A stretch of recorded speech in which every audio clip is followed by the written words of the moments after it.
நிகழ்வுகள். உடலப்பட்டு கிராமத்தில் மேம்பாலம் கட்டுமான பணியில் ஈடுபட்டுக் கொண்டிருந்த தொழிலாளர்கள் மர்ம கும்பல் ஒன்று தாக்கி அவர்களிடமிருந்து பணம் மற்றும் மொபைல் போன்கள் பறிமுதல். உடல் எடை குறைப்பது, சளி இருமல் போக்குவது, சருமத்தை பாதுகாப்பது போன்ற மருத்துவ குணங்கள் கொண்ட பரங்கிக்காய் தற்போது புதுச்சேரியில் அதிக அளவில் விற்பனை செய்யப்பட்டு வருகிறது. கேடு விளைவிக்கும் திருக்காஞ்சி நித்யா பேக்கேஜ் தொழிற்சாலையை மூட வேண்டும். ஆர்எல்வி பேரவை மாநில பொதுச் செயலாளர் மாஸ்கோ அறிக்கை. இனி விரிவான நிகழ்வுகள். உடலப்பட்டு கிராமத்தில் மேம்பாலம் கட்டுமான பணியில் ஈடுபட்டுக் கொண்டிருந்த தொழிலாளர்களை மர்ம கும்பல் ஒன்று தாக்கி அவர்களிடமிருந்து பணம் மற்றும் மொபைல் போன்களை பறித்து சென்ற சம்பவம் அப்பகுதியில் பெரும் பரபரப்பை ஏற்படுத்தியுள்ளது. விழுப்புரம் நாகப்பட்டினம் இடையிலான புறவழிச்சாலை அமைக்கும் பணி தற்போது நடைபெற்று வருகிறது. புதுச்சேரி முதல் பூண்டியாங்குப்பம் வரையிலான சாலை பணிக்கான முகாம் அலுவலகம் தவளக்குப்பம் மடுகரை சாலையில் உள்ள புதுக்கடை அருகே அமைந்துள்ளது. இங்கிருந்து தொழிலாளர்கள் மற்றும் சைன் இன்ஜினியர்கள் புறப்பட்டு சென்று பணிகளை மேற்கொண்டு வருகின்றனர். இந்நிலையில் நேற்று இரவு தமிழக பகுதியான உடலம்பட்டு கிராமத்தில் மேம்பாலம் கட்டுமான பணியில் ஈடுபட்டுக் கொண்டிருந்த தொழிலாளர்களை மர்ம கும்பல் ஒன்று தாக்கி அவர்களிடமிருந்து பணம் மற்றும் மொபைல் போன்களை பறித்து சென்றது.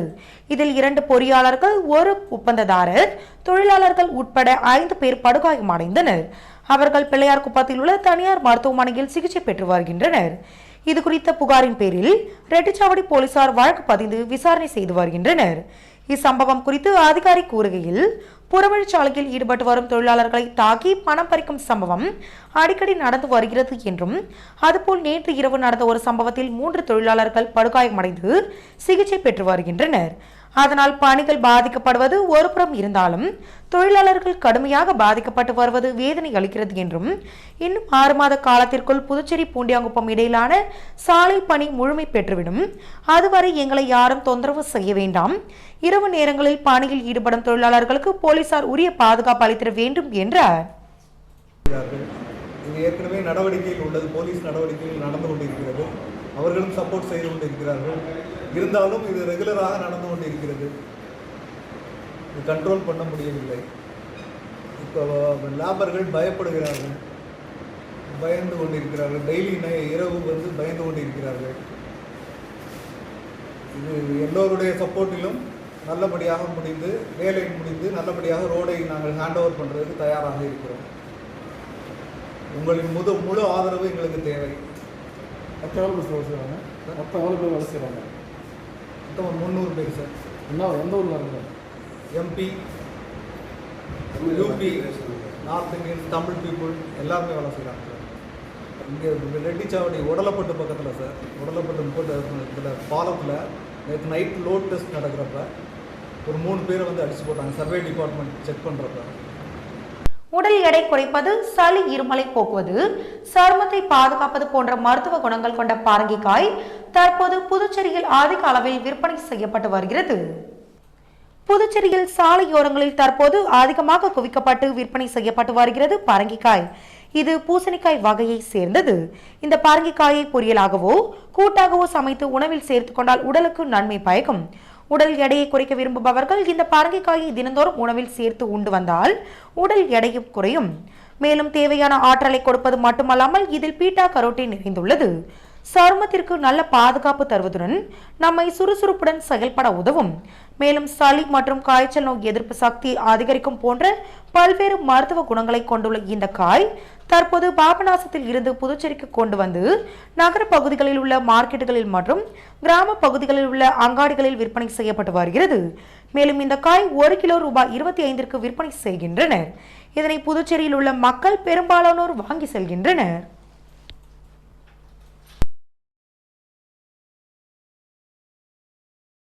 புதுச்சேரி மாநிலத்தை சேர்ந்த ஹஜ் செல்லும் பயணிகளுக்கு ஏற்கனவே நிறுத்தப்பட்டிருந்த மானிய தொகை விரைவில் வழங்கப்படும் என ஹஜ் கமிட்டி நிர்வாகிகளிடம் முதல்வர் ரங்கசாமி உறுதியளித்தார். புதுச்சேரி மாநிலத்தில் இந்த ஆண்டு புனித ஹஜ் பயணம் செல்பவர்களுக்கு வழி அனுப்பும் நிகழ்ச்சி மற்றும் ஹஜ் கடமையை நிறைவேற்றுவதற்கான வழிகாட்டுதல் நிகழ்ச்சி புதுச்சேரி மாநில அரசு ஹஜ் கமிட்டி தலைவர் இஸ்மாயில் தலைமையில் புதுச்சேரி வக்பு வாரியத்துறை அருகே உள்ள மீரா பள்ளியில் நடைபெற்றது. ஹஜ் பயணம் மேற்கொள்ளும் பயணிகள் கடைபிடிக்க வேண்டிய நெறிமுறைகள் குறித்து காரைக்கால் மெய்தீன் பள்ளி ஜாமியா மஸ்ஜித் தலைமையில் இமாம் ரியாஸ் உரையாற்றினார். இந்த நிகழ்ச்சியில் மாநில ஹஜ் கமிட்டி செயலாளர் சுல்தான் அப்துல் காதர், உறுப்பினர்கள் ஜெகபர் நிஜார் அகமது, சலாவுதீன், காரைக்கால் வக்பு நிர்வாக சபை செயலாளர் செல்லப்பா உள்ளிட்டோர் கலந்து கொண்டனர். இதனைத் தொடர்ந்து ஹஜ் கமிட்டி நிர்வாகிகள் சட்டப்பேரவை அலுவலகத்தில் முதலமைச்சர் ரங்கசாமியை சந்தித்து புதுச்சேரி மாநிலத்திலிருந்து அரசு சார்பில் தேர்வாகி செல்லும் ஹஜ் பயணிகளுக்கு அரசு சார்பில் வழங்கி வந்த மானியம் கடந்த 3 ஆண்டுகளுக்கு மேலாக நிறுத்தப்பட்டது என்றும் அதை இந்த ஆண்டு வழங்கப்பட வேண்டும் என கோரிக்கை வைத்தனர். இவர்களின் கோரிக்கையை ஏற்று தேர்தல் நடத்தை விதிமுறைகளை தளர்த்தப்பட்ட பின்பு புதுச்சேரி மாநிலத்தில் இருந்து இந்த ஆண்டு ஹஜ் செல்லும் பயணிகளுக்கு அரசு மானியம் வழங்கப்படும் என முதலமைச்சர் ரங்கசாமி உறுதியளித்தார். காரைக்காலில் உள்ள பிரதான பாசன ஆறான நூலாறில் கரை உடைப்பு ஏற்பட்டு நீரை தேக்கி வைக்க முடியாமல் வீணாக கடலில் கடக்கும் சூழல் ஏற்பட்டுள்ளது. காரைக்கால் மாவட்டத்தில் கடந்த சில நாட்களாக ஆங்காங்கே மிதமான கோடை மழை பெய்து வருகிறது. மேலும் அண்டை தமிழக மாவட்டங்களில் கனமழை பெய்து வருவதால் காரைக்கால் மாவட்டத்தில் உள்ள பிரதான ஆறுகளில் நீர் வரத்து அதிகமாக உள்ளது. இதனால் பருத்தி பயிரிடப்பட்டுள்ள வயல்களில் உள்ள மழைநீரை வெளியேற்ற முடியாமல் விவசாயிகள் சிரமப்பட்டு வருகின்றனர். இதனிடையே மாவட்டத்தில் உள்ள பிரதான பாசன ஆறான நூலாறில் கரை உடைப்பு ஏற்பட்டு நீரை தேக்கி வைக்க முடியாமல் வீணாக கடலில் கலக்கும் சூழல் ஏற்பட்டுள்ளது. காரைக்கால் மாவட்டம் திருநள்ளாறு அடுத்த குமாரக்குடி பகுதியில் நூலாறு பாய்கிறது. இந்த ஆற்று பாசனம் கொண்டு சேத்தூர், குமாரக்குடி, இளையாங்குடி, பண்டாரவாடை, முப்பதாங்குடி, தென்னங்குடி, செல்லூர் உள்ளிட்ட 10க்கும் மேற்பட்ட கிராமப்புற பகுதிகளில் சுமார் 500 ஹெக்டேர் பரப்பளவில் சாகுபடி நடைபெற்று வருகிறது. இதில் குமாரக்குடி பகுதியில் நூலாறு தலைப்பில் பண்ணை வாய்க்கால் பிரிகிறது. இந்த பண்ணை வாய்க்கால் தளப்பில் நூலாறில் பிரிட்டிஷ் காலத்தில் கட்டப்பட்ட சிறிய அளவில் ஆன தடுப்பணை உள்ளது. இந்த தடுப்பணையில் நூலாறில் அதிக அளவு நீர்வரத்து இருக்கும்போது பலகைகளை கொண்டு அடைத்து ஆற்று நீரை பிரித்து பண்ணை வாய்க்காலில் திருப்பி சுமார் 300 ஹெக்டேர் பரப்பளவில் சம்பா, குறுவை மற்றும் பண பயிர்கள் சாகுபடி செய்யப்பட்டு வருகின்றனர். இதனிடையே தற்போது பெய்து வரும் மழையில் நூலாறு பண்ணை வாய்க்கால் தளப்பில் கரைகள் உடைப்பு ஏற்பட்டு நீர் வீணாக கடலுக்கு செல்லும் சூழல் ஏற்பட்டுள்ளது. இதனால் செல்லூர், தென்னங்குடி, இளையாங்குடி உள்ளிட்ட பகுதி விவசாயிகள் பாதிப்பதாக விவசாயிகள் தெரிவிக்கின்றனர்.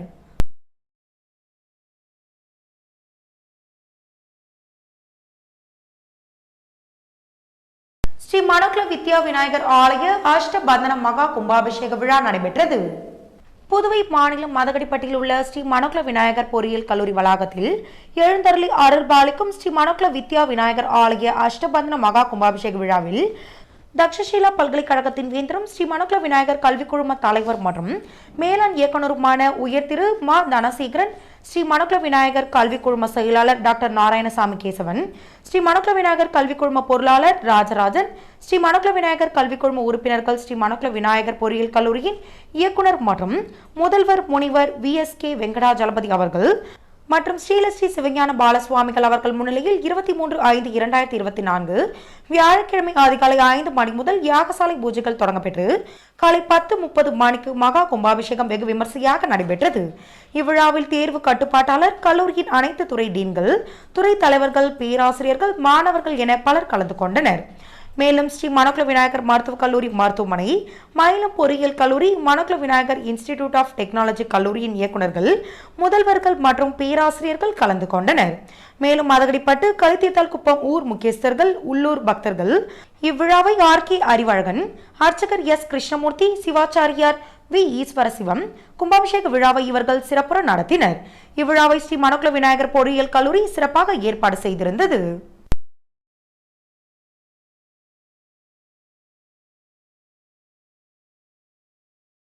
கேடு விளைவிக்கும் திருக்காஞ்சி நித்யா பேக்கேஜ் தொழிற்சாலையை மூட வேண்டும் என்றும், இல்லையெனில் நிறுவன தலைவர் RLV அனுமதியுடன் போராட்டம் நடத்தும் என RLV பேரவை மாநில பொதுச் செயலாளர் மாஸ்கோ அறிக்கை விடுத்துள்ளார். புதுச்சேரி வில்லியனூர் அடுத்த ஒதியம்பட்டு திருக்காஞ்சி ரோட்டில் நித்யா பேக்கேஜ் லிமிடெட் கம்பெனி உள்ளது. இந்த கம்பெனியில் இருந்து வெளியேறக்கூடிய நச்சு புகை மற்றும் நச்சு கழிவுகள் சுற்றியுள்ள கிராம மக்களுக்கு கேடு விளைவிப்பதாக உள்ளது. கம்பெனியை சுற்றி 20 கிராமங்களுக்கு மேல் உள்ளது. இந்த கிராமங்களில் வசிக்கும் மக்கள் கம்பெனியிலிருந்து வெளிவரக்கூடிய நச்சு புகையினாலும் நச்சு கழிவுகளாலும் சுகாதார சீர்கேட்டால் அவதிக்குள்ளாகினர். இதனால் நுரையீரல் பாதிக்கப்பட்டு மூச்சு திணறல், TB, ஆஸ்துமா போன்ற நோய்களால் பாதிக்கப்பட்டுள்ளனர். பகல் முழுக்க கூலி வேலை செய்துவிட்டு நிம்மதியாக தூங்க வீட்டுக்கு வந்தால் இந்த தொழிற்சாலையின் நச்சு புகையினால் மூச்சு திணறல் ஏற்படுகிறது. இந்த மூச்சு திணறல் ஏற்பட்டு நிறைய பேர் உயிரிழந்து இருக்கின்றனர்.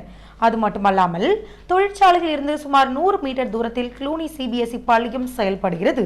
இதனால் பள்ளி மாணவர்களும் பாதிக்கப்படுகின்றனர். இந்த தொழிற்சாலையை அகற்ற கோரி சுற்றியுள்ள கிராம மக்கள் பலமுறை எடுத்து கூறியும் அரசு கண்டுகொள்வதில்லை. ஒரு சில அரசியல்வாதிகளின் ஒத்துழைப்போடு இந்த கம்பெனி செயல்படுவதாக மக்கள் மத்தியில் பரவலாக பேசப்படுகிறது. கம்பெனி ஆரம்பிக்கும் பொழுது மாசு கட்டுப்பாடு வாரியத்தில் கொடுத்த தகவல்களும் அனுமதி பெற்ற பிறகு தற்போதைய நிலை பற்றி உயர்நிலை அதிகாரி தலைமையில் குழு அமைத்து விசாரணை நடத்திட வேண்டும் என்றும் மக்களுக்கு உண்மை நிலையை அரசு தெளிவுபடுத்த வேண்டும் என்றும் தொழிற்சாலையின் தற்போதைய நிலைக்குதான் அரசு அனுமதி வழங்கியிருப்பின் மக்களுக்கு கேடு விளைவிக்கும் வகையில் இயங்கும் தொழிற்சாலைக்கு எப்படி அனுமதி கொடுத்தார்கள்? அந்த அதிகாரிகள் மீது துறை ரீதியான நடவடிக்கை எடுக்க வேண்டும்.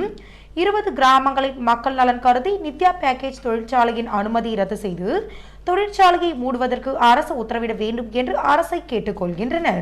இல்லையேல் RLV பேரவையின் நிறுவன தலைவர் RL வெங்கட்ராமன் அவர்களின் அனுமதி பெற்று மக்களின் சீர்கேட்டை குலைக்கும் நித்யா பேக்கேஜ் தொழிற்சாலையை உடனடியாக மூட வலியுறுத்தி ரோட்டில் இறங்கி போராட்டம் நடத்துவோம் என்று இதன் மூலம் தெரிவித்துக் கொள்கிறேன் என்று RLV பேரவை மாநில பொதுச் செயலாளர் மாஸ்கோ தனது அறிக்கையில் தெரிவித்துள்ளார். புகை மண்டலமாகும். பக்கத்திலே குளினி ஸ்கூல் பாருங்கள். 100 மீட்டர் அளவில் கூட இல்லை. ஓட்டு போகிறதுனாச்சும் ஒரு 200 மீட்டர் கொடுக்குறாங்க.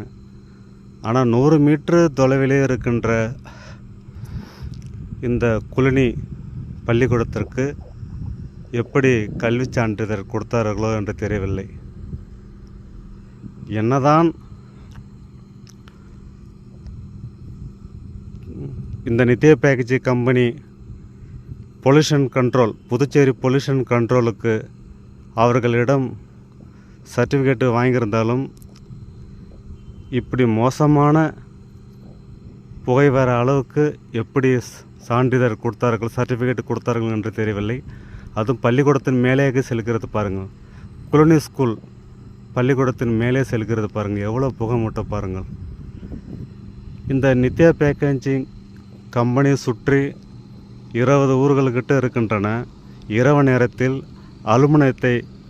அலுமின பாத்திரத்தை தீயில் இட்டு கொளுத்தினால் எவ்வாறு நாற்றம் அடிக்குமோ அது போன்று அடிக்கும். வெகு காலமாக நான் இந்த காற்றை சுவாசிக்கிறேன். இரவு நேரத்தில் மூச்சு திணறும். இதுபோல் என்னை போன்று நிறைய முதியோர்கள், சிறியவர்கள், குழந்தைகள் எல்லாரும் பாதிக்கப்பட்டுள்ளார்கள். இது அரசாங்கம் கண்டு கொள்ளவில்லை. பாருங்கள் எவ்வளோ புகை வருது பாருங்கள். பக்கத்திலே இருக்கும் பள்ளிக்கூடத்து மேலே போத்து பாருங்கள். இது பெற்றோர்கள் கவனத்திற்கு செல்ல வேண்டும்.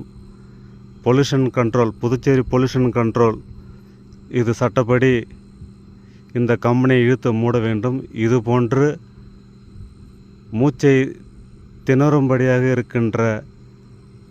விடுகின்ற இதற்கு ஒரு தீர்வு காண வேண்டும். பாருங்கள் 100 மீட்டர் கூட இல்லைங்க. அங்கே பாருங்கள் குளின் ஸ்கூல் மேலே போது பாருங்கள். என்னதான் பொல்யூஷன் கண்ட்ரோல் இவங்களுக்கு சர்டிஃபிகேட் கொடுத்திருந்தாலும் இது போன்ற அளவுக்கு அவர்கள் கொடுத்திருக்க வேண்டாம் என்று தான் நினைக்கிறேன். இந்த கம்பெனியை மூடாவிட்டால் மாஸ்கோ ஆகிய நான், உத்தரவாகினிப்பேட்டு பகுதியாகிய மாஸ்கோ ஆகிய நான் நிச்சயம் ஒரு நாள் இந்த கம்பெனி முன்பே இந்த நித்யா பேக்கேஜின் அருகாமையில் இருக்கின்ற 20 ஊர்கள் மக்களையும் கூட்டி நான் நிச்சயம் போராட்டம் நடத்துவேன். இந்த கம்பெனி மூட சொல்ல நான் தவளக்குப்பம் ஆச்சாரிய பள்ளியில் நடைபெற்ற சம்மர் கேம்பில் கலந்து கொண்ட குழந்தைகளுக்கு பரிசுகள் வழங்கி பாராட்டப்பட்டது. கோடைக்கால விடுமுறையை முன்னிட்டு தவளக்குப்பம் ஆச்சாரிய பள்ளியில் கடந்த 1 மாத காலமாக அனைத்து பள்ளி குழந்தைகளுக்கும் மிக குறைந்த கட்டணமாக ரூபாய் 99க்கு மட்டும் பெற்று சம்மர் கேம்ப் நடத்தி வந்தனர்.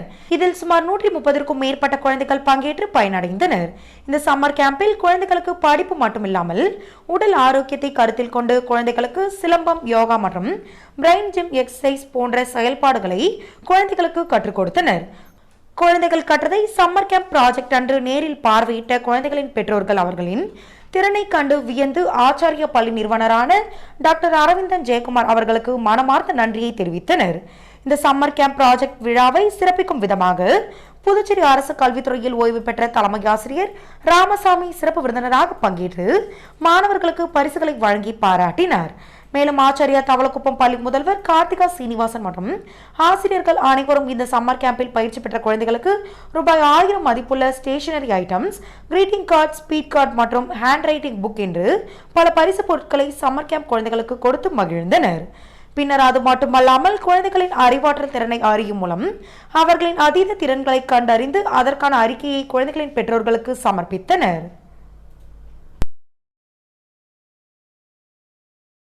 அருட்பிரகாச வள்ளலாரின் 158ஆம் ஆண்டு அணைய அடுப்பு தர்மசாலை துவக்க நாள் விழா நடைபெற்றது. புதுச்சேரி முதலியார்பேட்டையில் உள்ள சமரச சுத்த சன்மார்க்க சங்கம் சார்பில் வள்ளலாரின் 158ஆம் ஆண்டு அணையா அடுப்பு தர்மசாலை துவக்க நாள் விழா கொண்டாடப்பட்டது. இதனையொட்டி காலை 6 மணிக்கு அகவல் உணர்ந்தோ தூதல் நிகழ்ச்சி நடைபெற்றது. காலை 8 மணிக்கு சத்திய ஞான கொடியேற்றுதல் நிகழ்ச்சியும் அதனைத் தொடர்ந்து தீபம் ஏற்றி தர்மசாலை பணியை முன்னாள் சபாநாயகர் சபாபதி ஏற்றி வைத்தார். காலை 9 மணிக்கு மணிமாறன் தலைமையில் திரு அருட்பா இசை நிகழ்ச்சி நடைபெற்றது. அதனைத் தொடர்ந்து காலை 10:30 மணிக்கு சிறப்பு சொற்பொழிவு நிகழ்ச்சியும் நடைபெற்றது. இந்த நிகழ்ச்சிக்கு ராமகிருஷ்ணன் தலைமை தாங்கினார். சிறப்பு விருந்தினர்களாக கடலூர் தமிழ் சங்க தலைவர் குழந்தை வேலனார், வேல்முருகனார், கணேசன் ஆகியோர் கலந்து கொண்டனர். சன்மார்க்க கூட்டமைப்பு துணை பொதுச் செயலாளர் சீதாலட்சுமி நன்றி கூறினார். மதியம் 1 மணிக்கு அனைவருக்கும் அன்னதானம் வழங்கப்பட்டது. இவ்விழாவிற்கான ஏற்பாடுகளை நிர்வாகத்தின் அரங்காவலர் கோபி என்ற கோபாலகிருஷ்ணன், சஜிதா கோபாலகிருஷ்ணன், சரவணன், செல்வநாதன் மற்றும் விழா குழுவினர் சிறப்பாக செய்திருந்தனர். இன்றைய நிகழ்வுகள் இத்துடன் நிறைவடைகின்றன. வணக்கம்.